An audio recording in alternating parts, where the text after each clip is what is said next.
Bismillahirrahmanirrahim. Assalamu alaikum viewers. Welcome to our YouTube channel Desert Rose Psyches. Myself Atia Ayub, and today we are going to discussing our first lecture of chapter 5, that is about childhood.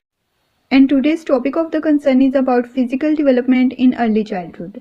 Video को start करने से पहले अगर आप channel पर new हैं तो आप इसे सब्सक्राइब करें और बेल आइकन का बटन प्रेस करें ताकि हमारी हर वीक न्यू आने वाली वीडियोस आप तक पहुंचती रहें। Let's discuss today's topic.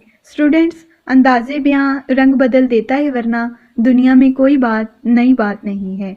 आज के टॉपिक में हम इब्तदाई बचपन में होने वाली बच्चों की जिस्मानी नशोनुमा को डिस्कस करेंगे। तो क्वेश्चन को स्टार्ट करने से पहले हमने एक आउटलाइन रेडी की है जिसमें हम देखेंगे कि कौन सी वो मेन हेडिंग्स हैं जिनको फर्दर क्वेश्चन में डिस्कस किया जाएगा। The first heading is about introduction and the second heading is about physical development in early childhood, in which we discuss some sub headings that are about gross motor development, fine motor development, brain development and sensory and perceptual development, and the last heading is about factors that are affecting the physical development. तो आइए इन headings को अब one by one discuss करते हैं। Physical development के introduction में हम सबसे पहले देखेंगे कि इस अर्ली चाइल्डहुड एज का टाइम ड्यूरेशन कितना है। तो जो 2 साल से लेकर 5 साल तक का दरमियानी अरसा होता है उसको हम बच्चे की अर्ली चाइल्डहुड एज कहते हैं। इसके अलावा इस स्टेज को हम प्री स्कूल एज भी कहते हैं, इसलिए क्योंकि बच्चा स्कूल गोइंग नहीं होता इस स्टेज में। बच्चे की इब्तदाई जो नशोनुमा होती है उसकी जिम्मेदारी उसकी मदर पर आयद होती है, क्योंकि इस्लाम में भी कहा गया है कि बच्चे की जो इब्तदाई दरसगाह है वो माँ है। तो इसी स्टेज को कहा गया है क्योंकि बच्चा सबसे ज़्यादा टाइम स्पेंड अपनी मदर के साथ करता है और बच्चे की जिस्मानी, इखलाकी, जज्बाती, समाजी और जिस्मानी नशोनुमा का जिम्मेदारी जो है ना वो मदर पर आयद होती है। तो इसमें हम देखते हैं कि किस तरह की बच्चे की जिस्मानी नशोनुमा होती है। तो 2 हिस्सों में इसको डिवाइड किया गया है। एक एक्सटर्नल बॉडी ऑर्गन्स की नशोनुमा होती है और एक इंटरनल बॉडी ऑर्गन्स की नशोनुमा होती है।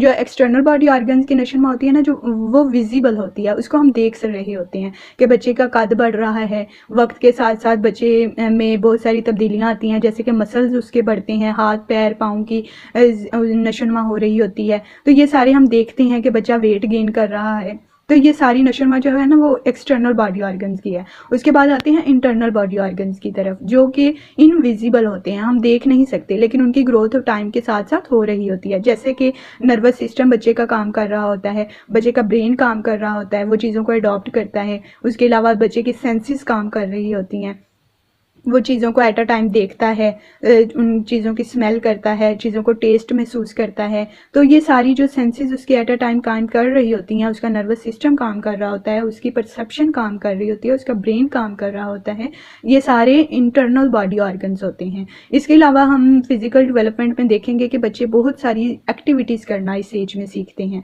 तो जिससे हमें पता चलता है कि बच्चे की जिस्मानी नशोनुमा अच्छी हो रही है। तो इनको आइए हम अब डिटेल में डिस्कस करते हैं। अर्ली चाइल्डहुड में अगर फिजिकल डेवलपमेंट की बात की जाए तो उसमें बेबी का हम वेट सबसे पहले डिस्कस करेंगे। तो जो बेबी बॉय होते हैं उनका वेट 18.3 kg होता है, जो कि 5 साल की उम्र तक इनका इतना वेट होता है।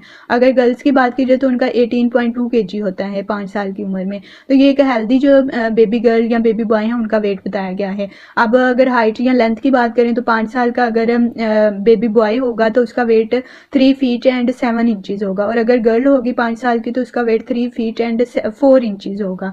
अब उसके बाद हम टीथ को डिस्कस करेंगे। तो जो 2 साल का बेबी होता है उसके जो मिल्क टीथ निकल आते हैं। अब अगर 3 साल की बात की जाए तो उसके फिर प्राइमरी टीथ जो है ना वो कंप्लीट हो चुके होते हैं इस उम्र में, जो कि चीज़ों को च्यू करने में इन्फेंट की हेल्प करते हैं। उसके बाद हम देखते हैं कि 5 साल का जब इन्फेंट होता है तो उसके 20 दांत जो हैं वो मुकम्मल हो चुके होते हैं। उसके बाद 5 साल के बाद फिर 1 बाय 1 करके उसका एक एक टीथ गिरता है, फिर उसकी जगह नए टीथ निकल आते हैं।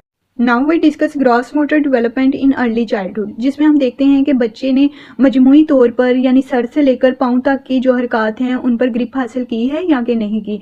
तो ये फोकस करता है कि हम बच्चे को नोट करें कि उसने sitting, crawling, running, jumping start की है या नहीं की। तो इसमें अगर स्किल्स देखें तो 2 साल से लेकर 5 साल तक का जो अरसा है उसमें बच्चा जो है वो पेजेस अपनी बुक्स के टर्न करना सीख जाता है, अपने क्लॉथ्स के बटन जो हैं वो अनटाई करना और उनको टाई करना सीख जाता है, उसने पेंसिल पकड़ना, उस पर यानी कि ग्रिप हासिल करना सीख जाता है पेंसिल पर।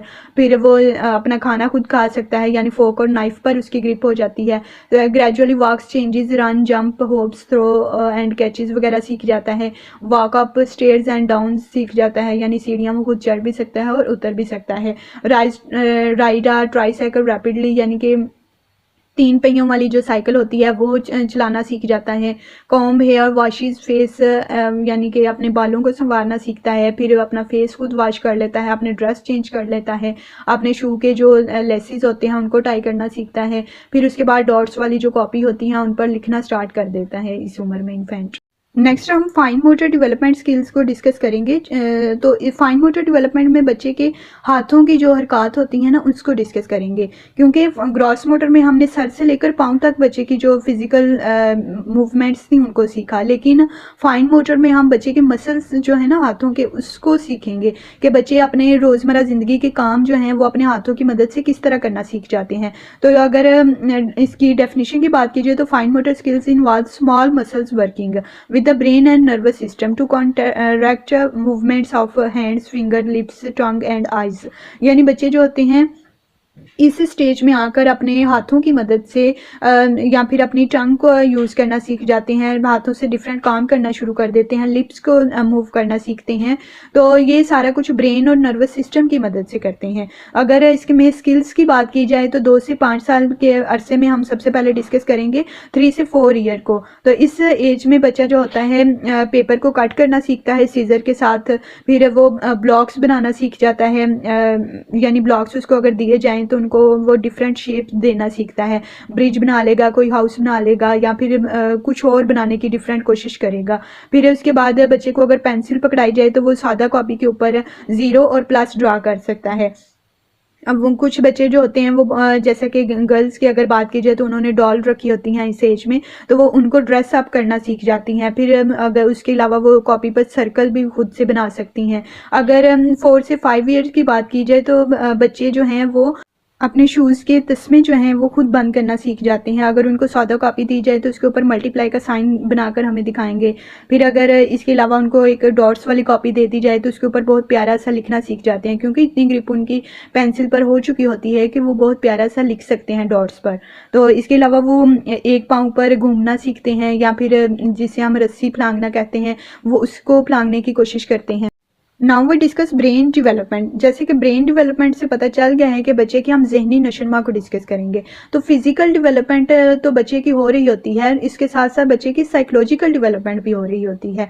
तो ये दोनों एक दूसरे के लिए लाजिम और मुलजिम है दोनों अलग से एक्सप्लेन करने वाली चीज़ें, लेकिन ये कनेक्टेड होती हैं एक दूसरे के साथ। आपने देखा होगा कि कुछ बच्चे ऐसे होते हैं जिनकी फिजिकल डेवलपमेंट तो हो रही होती है लेकिन उनका दिमाग काम नहीं कर रहा होता, और कुछ बच्चे ऐसे होते हैं जिनका दिमाग काम कर रहा होता है, उनकी ग्रोथ अच्छी हो रही होती है लेकिन फिजिकल डेवलपमेंट उनकी अच्छी नहीं हो रही होती, तो वो उसकी ग्रोथ वहीं पे रुक चुकी होती है बच्चों की।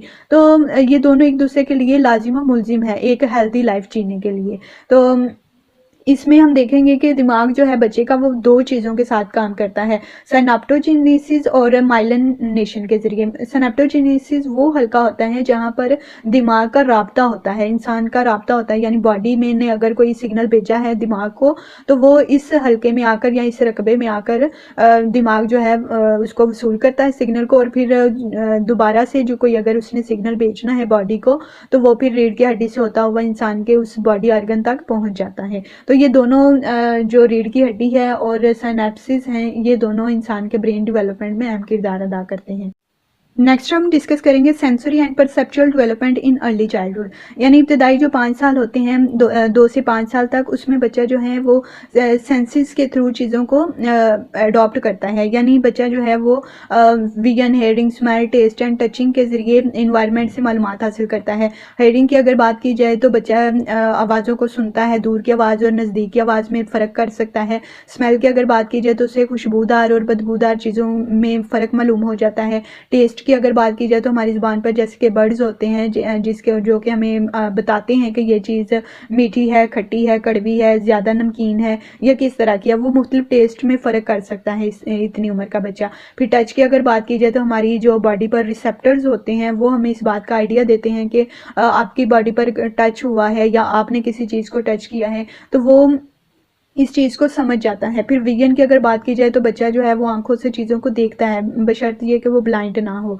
तो वो इर्द गिर्द के माहौल को, इन्वायरमेंट को देखता है और फिर उसको ऑब्जर्व करता है, वहाँ से बहुत सारी मालूमात हासिल करता है। अगर इसके अलावा बात की जाए तो वो इमेजिनेशन पर फोकस करता है, यानी कि चीज़ अगर उसके सामने नहीं मौजूद तो वो ख्याल में उसको तसव्वुर में लाकर उसको इमेजिन कर सकता है। रिमेंबर्स सम नंबर्स, यानी कुछ नंबर वो याद कर सकता है, जैसे कि काउंटिंग, इतनी उम्र का जो इन्फेंट है वो अल्फ़ाबेट याद कर लेता है, या फिर काउंटिंग 1 से 10 तक तो मस्ट याद कर ही लेता है। फिर अगर इसके अलावा फैमिलियर फेसेस जो हैं उनको रिकॉग्नाइज करता है, यानी एक दफ़ा अगर उसने कोई फेस देखा है तो वो कुछ थोड़ी देर बाद अगर उसके सामने आ जाए, यानी 1 मंथ बाद, 2 मंथ बाद, तो वो फिर भी उसको रिमेंबर कर सकता है कि ये वही फेस है, या इसको पर्सन को हम ये कहते हैं ये हमारा दादा अबू थे, ये हमारी ग्रैंड मदर थी, ये हमारी आनी थी। तो ये वो डिफरेंट जो फेसेस हैं उनको अपने जहन नशीन कर लेता है।